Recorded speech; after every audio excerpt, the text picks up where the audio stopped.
Does anyone remember the Creepy Callers cartoon? I'm not sure what they are, but they're totally bizarre. That's right, the toy where you can make your own little rubber bugs to scare your sister actually got a cartoon.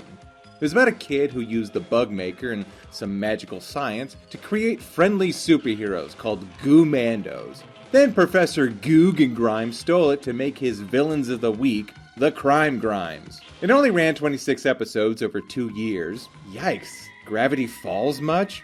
This is especially bad since the only reason the series existed was to promote a new toy line. Creepy Crawlers action figures each sold with a bonus mold to make weapons in your Creepy Crawlers workshop, sold separately from Toymax. Sad part is even though you wouldn't call the show great, it was at least creative when you realized it was based off a bug maker.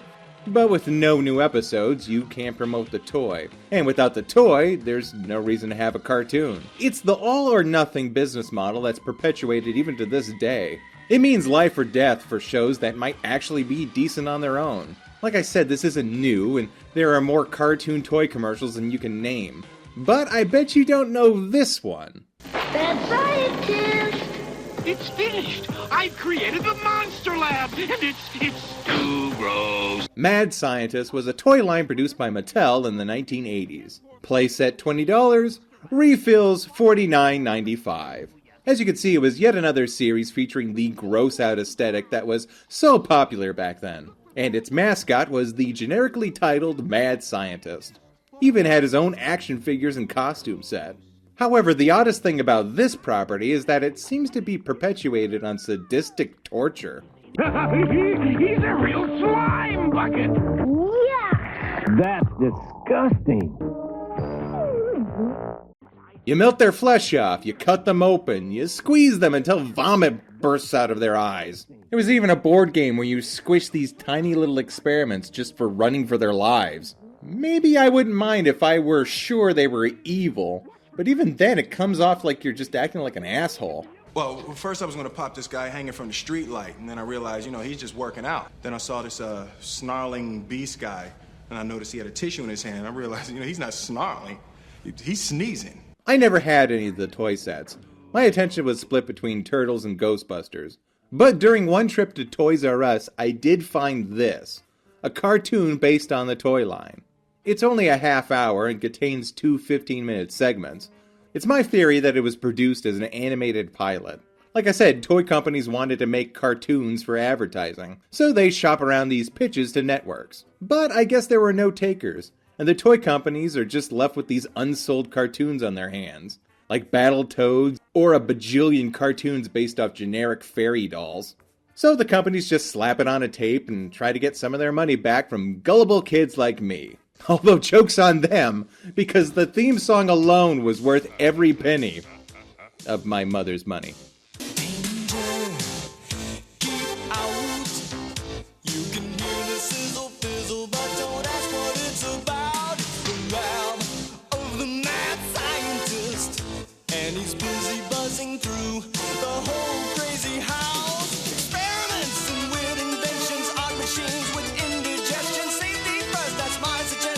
Entering the fourth dimension.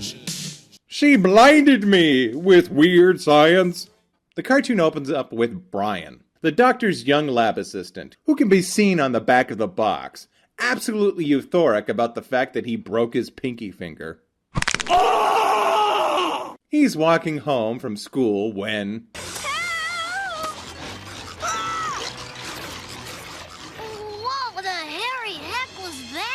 Whoa, I didn't expect that kind of language for ages 3 and up. Well, this is a really good start. And probably something else that James Gunn ripped off. Now I've really got to go see Dr. Sy. Maybe he'll have the solution to this. If he isn't the problem. Yeah, this kid knows what's what. And yes, this is totally the mad scientist's fault. Named in this cartoon, Dr. Scientist. Yeah, his brother is Dantist, and his cousin is Policeman. You see, I was attempting to fabricate living lawnmowers. They would have been more economical to use than machines. And they wouldn't need gasoline. And of course, I wouldn't have to feed them. So what else is new? Me you don't feed neither. Don't be absurd. You don't require sustenance. You are a machine. Shut up and feed me already. It's hard sometimes, but they make this marriage work. I couldn't get my megabiters to eat only grass, so I took the chemical formula I made them out of and flushed them down the drain. So, Cy just flushed a mutant formula down the toilet. Not one of them got loose and multiplied. Not I must have misplaced the formula. He made a conscious decision to dump the fucking black goo into the water system. Although he's still more competent than anyone actually in Prometheus. Just barely. My formula! It's boiled away! That boiled away chemical was my formula for turning inanimate objects into living creatures! I was going to use it to torture the head, with the fact that even though I could make him a living creature, I wouldn't. I'm kind of a sick puppy, Brian. Now to make that neutralizing formula! You mean the formula can turn the house into a regular building again? Absolutely! And turn the megabiters back into harmless lab gunk! How is that possible, Doctor? These problems seem to have been caused by completely different chemical processes. What part about neutralizing formula did you not understand? It's a cure-all, Marty. Brian. Morty. Brian. Sherman. But before they can actually make the formula, the house snots them up the chimney and transforms into a cell layer that's much easier to animate. Oh, I used to be a house that was quiet as a mouse. No, I never made a sound. Was the nicest house around. Never thought to dance or sing, 'cause I couldn't feel a thing. But that's all before I came to life. Mad scientist. Oozing flesh, exploding guts. Kitschy saunters. So now the doc and the kid have to track down the monsters and the house, which is actually easier. Looks like it's made some new friends. Yep, hey, we got the same taste in music. Huh, there must have been some gremlin DNA in the sewers too. You know, from when they hosed down that burning theater. You sitting down? The bad news is, we must get the house back to my property first! Ah, so you'll dump unstable chemicals in the drinking water, but you're a real stickler for zoning laws. So they decide to lure the house back to the plot with music. But we'd better do it before that cassette ends. And the megabiters start eating again. Oh, okay, a couple things. Why do we need to lure the megabiters anywhere? Just spray them in the club while they're distracted. And second, why is the house following them? He was sitting right there when they came up with the plan to basically kill him. Man, this is one dumb house. Although, I probably wouldn't do any better if my head was filled with asbestos. And sure enough, the tape runs out, and the megabiters are on the move again. Who could have foreseen this? The music's over, Doctor, and I can't find the replay button. How do I open up the playlist menu? Just flip the cassette! Flip the what? B-side, you little shit! B-side! Well, rather than just spraying them while they're right in front of him, they include the convoluted step of putting the neutralizer in a sprinkling system. Now I can get back to my work! Ha! Yes! I'm gonna build a better mousetrap! I'm turning wedges of cheese into miniature mouse-eating monsters! Well, he had to do something while he was under house arrest for criminal negligence. And if you can't break the laws of man, you might as well break the laws of nature and God. Dear Brian, I'm conducting experiments in audio-dimensional dynamics. Please refrain from cacophonous activities. Thank you, Dr. Sai. I'll bet Dr. Sai has voice-activated his lab. What a genius that professor is. You know what I like about this moment? That it's okay to introduce big words to kids because it's something they'll understand from the context or learn later on. Sai clearly has a deep respect for Brian regardless of his age. Either that or he has no social filters. I'm a bad idea. I can see that. Shush! But... Brian, stop fooling around and come to the lab. I want you to see something. So if you missed the jest already, the Doctor has used science to make it so that anything he says spontaneously pops into existence. Put a lid on it. Yeah. Oh, dear. And as you can guess, the episode is predicated on a lot of visual puns. I just had too much time on my hands. You think at some point he'd just stop talking and unplug his equipment. Before what blows up in my face? But apparently it's become self-aware. Even the walls have ears. Somehow, we've got to get to the power source in the basement. Man, this guy's house is always trying to kill him. That's just a jar. That's not a jar. It's a door. It's just slightly open. See?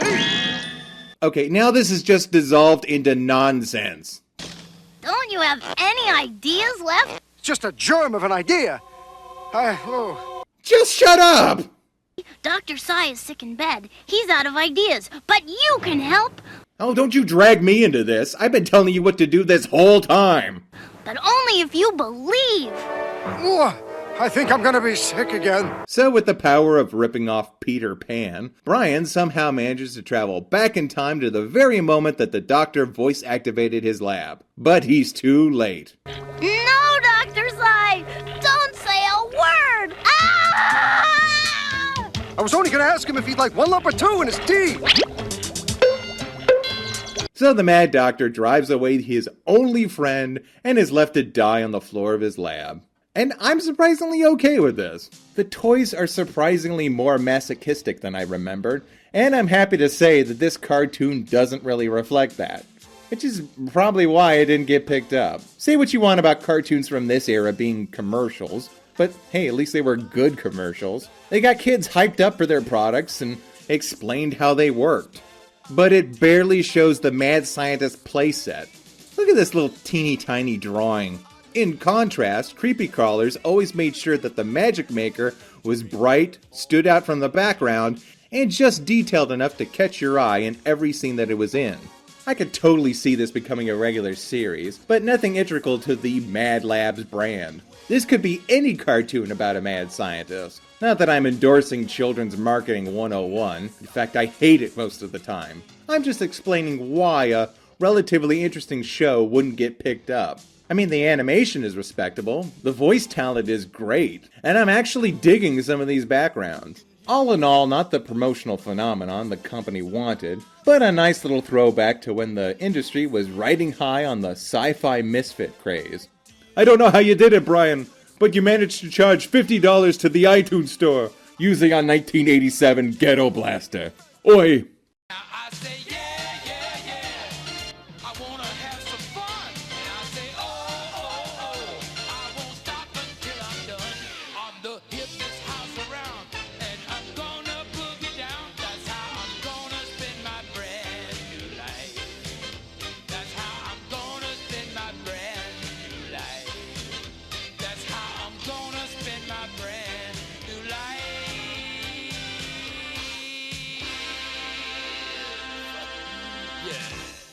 Crunch the numbers. I created a spectrum of all the Ricks.